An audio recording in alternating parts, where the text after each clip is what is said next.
सिरोही जिला मुख्यालय, और मैं अभी खड़ा हूं जिला मुख्यालय की एकमात्र नगर परिषद सिरोही नगर परिषद, जहां पर कांग्रेस का बोर्ड है। 6 महीने पूर्व कांग्रेस की सरकार थी और अभी भारतीय जनता पार्टी की सरकार है।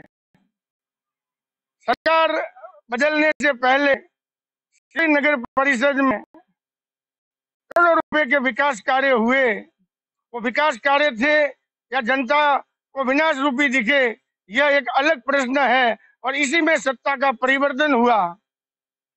पूर्व विधायक सीएम सलाहकार संयम लोढ़ा ने अपने कार्यकाल में एक आयुक्त, यहाँ पर कभी मूल आयुक्त नहीं लगाया और यहाँ की सत्ता बाबुओं के, आरआई के और कार्यवाहक आयुक्त के भरोसे चलती रही, जिसके अंदर जमकर विकास के साथ में नगर परिषद को राजस्व की हानि हुई और अनाधिकृत बांधकाम और अतिक्रमणों की बाढ़ आ गई।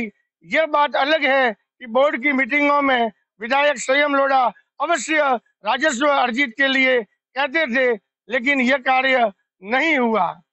सत्ता परिवर्तन के बाद में विधानसभा के चुनावों की आचार संहिता रही, अब लोकसभा चुनावों की आचार संहिता रही। इसमें कार्यवाहक आयुक्त बदलते रहे, लेकिन नगर वासियों की समस्या का कोई समाधान नहीं हुआ। आज एसडीएम के पास में चार्ज है और उसके अलावा नगर परिषद के अनेक कमरे खाली रहते हैं। अधिकारियों का अता पता नहीं है। संविदा कर्मियों के भले ही राज चलता हो, लेकिन इस नगर परिषद में ठेकेदारों के भुगतान बाकी है, संविदा कर्मियों के भी भुगतान बाकी है। सोशल मीडिया में समाचार होने के बाद अवश्य पार्षदों को मानदेय तो मिला होगा, लेकिन राजस्व अर्जित करने के मामले में पूरी इस नगर परिषद में लूट मचा के रखी हुई है और राजस्व का कोष खाली है, भुगतान नहीं हो रहे हैं।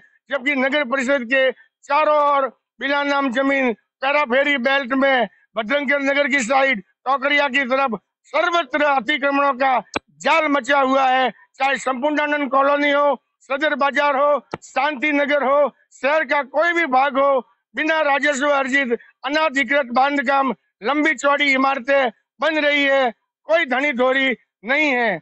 अब अलग बात यह भी आ गई है कि राज्य मंत्री ओटाराम देवासी को हार्ट अटैक आने के बाद में वो इस तरफ नहीं आ रहे हैं। अब उनके नहीं आने का कारण हार्ट अटैक है या सिरोही की भाजपा की राजनीति, क्योंकि सत्ता परिवर्तन के बाद में जिस प्रकार राज्य मंत्री ने कार्य संभाला, जनता में खुशी छाई, लेकिन भाजपाई पार्षदों ने ऐसे ऐसे कार्य किए, चाहे वो जमीनों के भू रूपांतरण से संबंधित हो या पट्टों दिलवाने से संबंधित हो, उसके उनमें जो कांड हुए, उसके बाद में भोपा जी ने भी सिरोही में आना श्रेय नहीं समझा। आज सिरोही नगर परिषद के अंदर बिजली कट रही है, रात्रिकालीन बिजली कट रही है। उसकी भी एक प्रमुख वजह है कि नगर परिषद में सांसद और विधायक निधि से होने वाले बोरिंगों के अंदर 24 घंटे अवैध बोरिंग होता है और व्यावसायिक कार्यों के अंदर में वो कार्य होता है। पूर्व आयुक्त प्रकाश डूडी ने इन्हें संबंध विच्छेद करने के ऑर्डर किए थे और मौजूदा आयुक्त एसडीएम साहब सिर्फ पद पे बैठे हुए हैं। न तो यहाँ पे राजस्व अर्जित हो रहा है, न भुगतान हो रहा है। पूरे शहर के अंदर सड़कें टूटी फूटी पड़ी है, सीवरेज के कार्य के खड्डों के अंदर लोग परेशान हो रहे हैं और चारों ओर शहर को खोद के रखा हुआ है।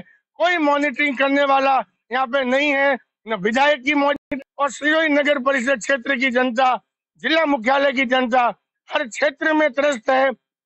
सदर बाजार में चलने के स्थान नहीं है, आवारा पशुओं की समस्या की जस की तस बनी हुई है। जबकि पूर्व के बोर्ड, पूर्व के विधायक, पूर्व की सरकार ने अर्बुदा गौशाला जैसी बेशकीमती भूमि सेवा के नाम पे, गौ सेवा के नाम पे, नंदी सेवा के नाम पे एमओयू कर दिया। और मौजूदा विधायक और सांसद का चुनाव लड़ चुके लुम्बाराम जी चौधरी ने भी इस विषय पे कोई आवाज नहीं उठाई। अब सिरोही की जनता को सोचना है कि वो देवधरा को बचाना चाहते हैं या इस नगर परिषद जिसमें न आयुक्त है, न कर्मचारी है, न अधिकारी है, इसी प्रकार पिसते रहेंगे। आम जनता यहाँ पे अपने दैनिक कार्य करवाने को आती है, लेकिन उन्हें कोई जवाब नहीं मिलता।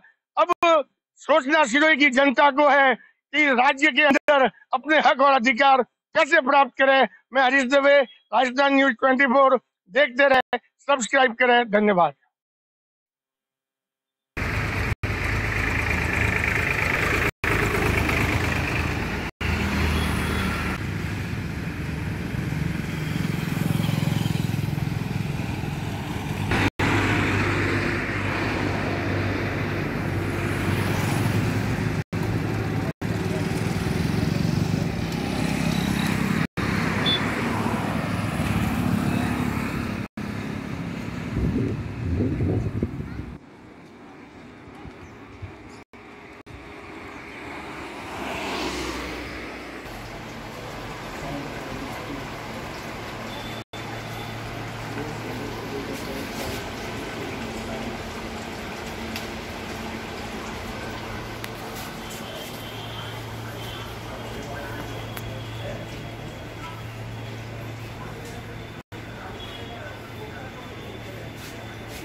वो तो बात है घर वाले ने बहुत अच्छा करवा तो सकते हो है ना आप